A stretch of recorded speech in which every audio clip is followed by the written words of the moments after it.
가 나올 정도예요. 혹시 백 변호사님은 하셨어요? 예, 저는 사전투표 첫날 했습니다. 첫날 가서 줄 쓴 걸 보고 너무 놀랐어요. 저는 사전투표는 굉장히 한산할 거라고 생각을 했는데, 저는 용산역에서 했거든요. 네. 용산역에서 이제 구내, 이제 저는 관내니까 좀 줄이 짧았지만, 어디 가시는 분들이, 여행 가시는 분들이 다 줄을 길게 늘어서서 국민의 권리를 행사하고 가시겠다라고 하시는 말씀을 제가 많이 들었는데, 지금 26%가 넘었죠. 그러니까 말 그대로 국민 4명 중에 1명이 사전투표를 한 건데요.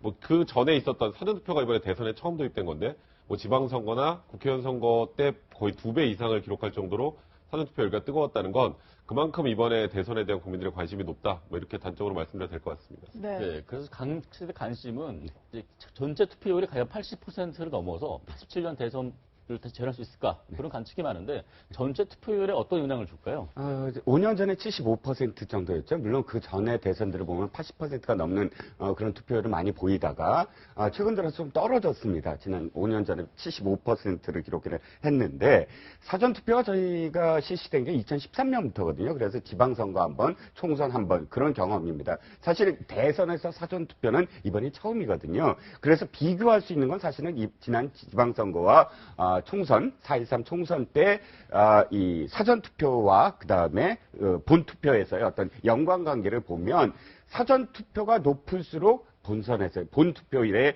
투표에 영향을 미친다. 그러니까 더 높아진다라고 알 수가 있어요. 그래서 사실상 80%를 넘을 것이다라고 우리가 예견을 할 수가 있죠. 그러니까 지금 언론에서 사실 뭐 계속 비교하면서 사전 투표율이 총선보다 높다 이렇게 얘기하는 건 조금 문제가 있는 게 총선에서의 마지막 투표율은 사실 8%, 그러니까 50% 됩니다. 대선은 70%에서 80%. 그러니까 지난 총선의 사전투표율이 12%였거든요. 그런데 이번에 25%다. 비율을 얘기하면 한 20% 정도라면 사실 비율이 총선에서의 12%, 50%와 지금 이 대선에서의 20%, 80%가 비율이 맞는데 20%를 돌파해서 25%까지도 돌파했다는 건 총선 때보다 확실히 높아졌다는 건 맞는 얘기죠. 네, 이번에 대선에서 사전투표가 처음 도입이 되다 보니까 후보들도 저마다 사전투표 독려에 나섰는데요. 심상정 후보의 모습을 한번 준비해봤습니다. 함께 보시죠. 여러분, 여기가 화면이냐? 이쪽이 어디가 화면이냐? 그거니?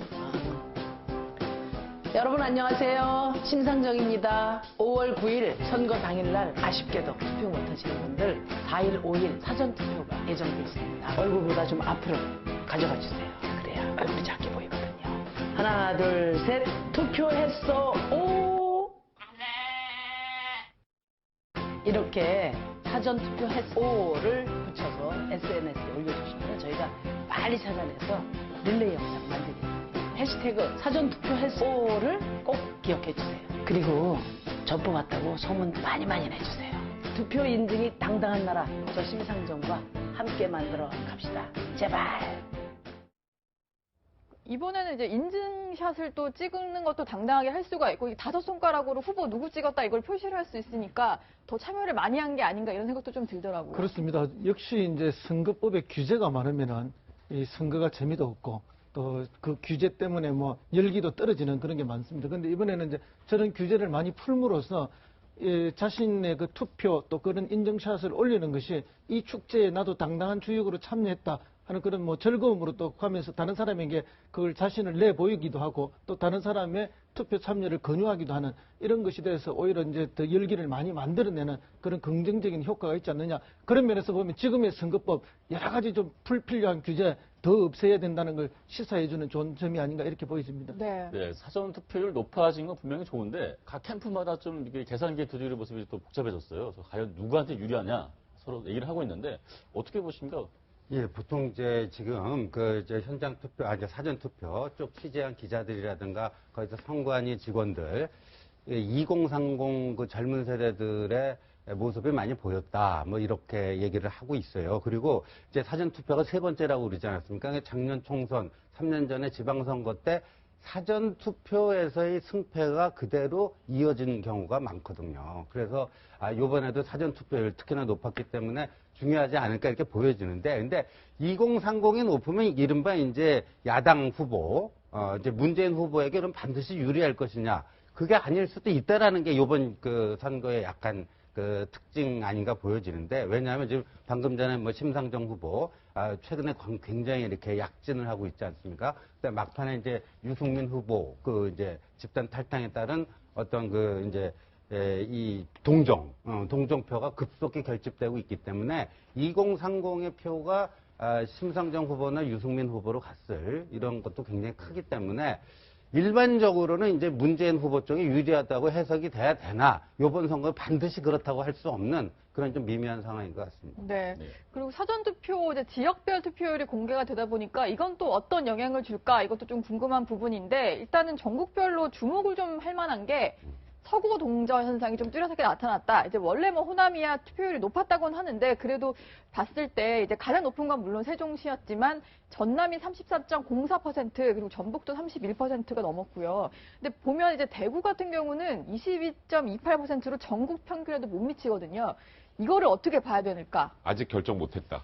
저는 그렇게 생각이 듭니다. 그러니까 예. 사실 호남에서는 뭐 제가 어떤 분이라고 말씀드리기 뭐하지만 명쾌하게 누구 아님 누구 이렇게 생각을 하고 사전투표를 하셨다면, 이제 소위 TK에서는 과거에 한 번도 그런 적이 없었는데 이제는 전략적 투표를 해야 하는 건지 소신 투표를 해야 하는 건지 고민이 굉장히 많으신 것 같아요. 그러니까 최근에 이 여론조사 공표 금지 기간 전에 나왔던 여론조사 결과를 보면 홍준표 후보가 굉장히 많이 약진을 했잖아요. 약진을 하면서 안철수 후보와 문재인 후보의 1대1 구도에서 좀 3자 구도 비슷하게 이렇게 변화가 됐단 말이에요.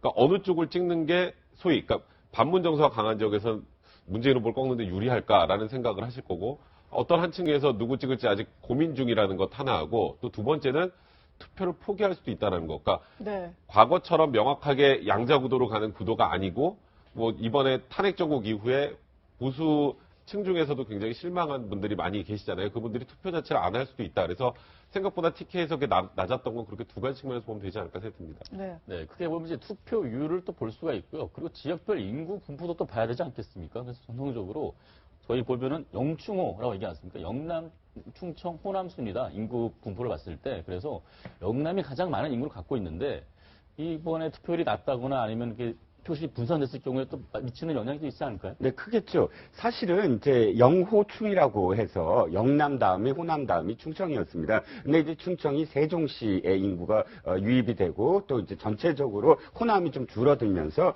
호남보다 충청도가 지금 더 많이 지금 인구가 살고 있다, 이렇게 지금 판단이 되는데, 이번 선거에서 사실 좀 특징이 있는 게 이겁니다. 예전 선거 같으면은 충청을 잡아라, 이게 최초의 굉장히 큰 목적이었어요. 그러니까 언제나 그 유명한 박근혜 후보의 말씀이 있죠. 왜? 대전은요. 그건 물론 대선은 아니었습니다만, 이렇게 그 충청 지역이 왜 그렇게 선호가 되냐면 영남과 호남이 갈라져 있었어요. 그러니까 영남은 어떤 후보, 어떤 당, 뭐 호남은 어떤 후보, 어떤 당, 이렇게 몰표를 주는 아예 그런 이렇게 예상이 되는 어떤 부분이었기 때문에 네. 충청도가 어느 쪽으로 손을 잡느냐에 따라서, 충청 표심이 어떻게 됐냐에 따라서 결정이 많이 됐거든요. 그런데 예년에 비해서 언론에서도 그렇고 당에서도 그렇고 뭐 중원표를 잡아라, 뭐 이런 제목이 별로 안 나오고, 또 후보들도 아주 뭐 충청 잡기, 뭐 민심 잡기, 이런 게 다른 해에 비해서는 그렇게 좀 줄어든 게 뭐냐면, 영남과 호남이 그렇게 몰표가 나오진 않을 것이다. 호남도 사실은 두 개의 어떤 후보들이 굉장히 네. 갈라져 있고, 영남도 마찬가지로 지금까지의 영남 정권은 TK와 PK가 한쪽을 바라봤다면, 네. 지금은 PK와 TK가 다른 방향을 바라보고 있다. 그렇기 때문에 각각의 맹주들이 이제 없고 각각의 지역별로 전부 다 표 계산을 다시 해야 된다. 그래서 지금부터는 충청도의 어떤 민심도 사실은 어떻게 갈 것인가, 그것도 굉장히 중요한 어떤 눈길을 끄는 대목 중에 하나죠. 네. 이런 분석도 가능하고요. 지금 흔히들 밖에서 이야기하는 건 뭔가 하면, 이제 수도권이 충청까지 확산됐다.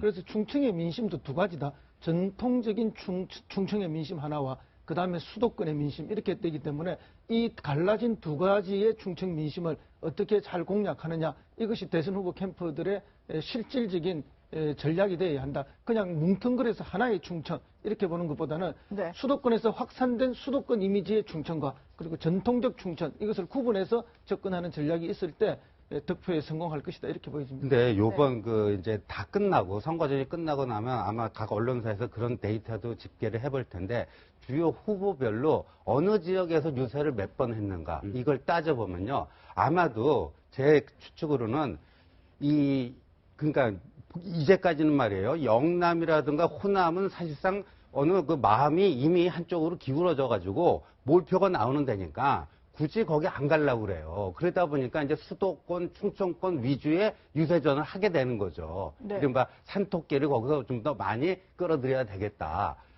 그런데 요번에는 보면요. 예를 들면 문재인 후보와 안철수 후보는 호남의 대표 주자가 누군가, 또 홍준표 후보와 유승민 후보는 그 보수의 적자가 누군가. 그러니까 영남, TK위 이런 데서 굉장히 많은 시간을 썼다. 그래서 상대적으로 수도권과 충청도에서의 유세 비중이 역대 그 어느 선거보다도 낮은 그런 걸로 기록되지 않을까 보여집니다. 네. 네.